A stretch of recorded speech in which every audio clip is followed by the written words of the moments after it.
आजच्या दिवसाची सुरुवात नाही एकदम भारी झाली. अरब मँग्रोव रिसॉर्टला आलं. हे तर आपल्या गावातच आहे र, मन जवळच आहे. सांग तर मोटर पाणी खेच. अरे आईला आलं तर बघतो तर पाईप तुटले.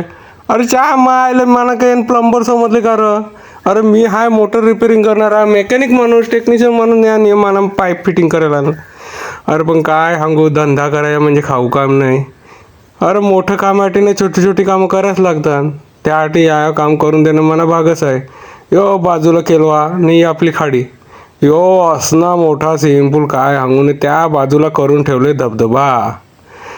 अरे ही लोक ना आपल्याला कामाला सोडतात. एक दिवस कोण बोलत नाही बाबा, एक दिवस हे र मस्तपैकी पोहायला मिळालं, हे नाश्ता पाणी करून जा. काय आता बघू सर, काम तर केलं, मोटर फिट केली. हे बघ मोटर लावून टाकली, एकदम फिट टकाटक केली, पाणी एकदम क्लिअर आहे. दादाला मला मोटर चालू कर झाली. हां ठीक आहे चल मी चालतं निघतं.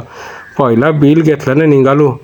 तर काय सांगू, यो आपला ना नवीन टायर टाकले. बदक तर एकदम खतरनाक रेल ते. तो बघितलं ना, ही बघ विहीर. अरे यांना चुन्या दगड लावून विहीर केले न पापो. पाणी काय पाण्यातलं मावरं दिसतं असणार क्लिअर पाणी. काय सांगू ते मावरं बघून हा हा हा परत निघालो. यो ना या रिले बदल्या होता. रिले तर बदला, पण आजूबाजूचं जांगड होतं तर राहून दे. मी बोला त्याला केला हात लाव्या, आपलं काम करे ना आपण भलं. तो काका मी मोटर चालू केली ना, काका निघाला मावर पाणी बघायला. काकाला बोला काका वयानुसार हलुलूस आला नाही तर वांदं होतीन. ठीक आहे हां तर पाणी बघून घ्या. मी पाणी बघितला, यो बाबा असना पाणी यायला लागला. अरे आपलं कामच भारी काय सांगू.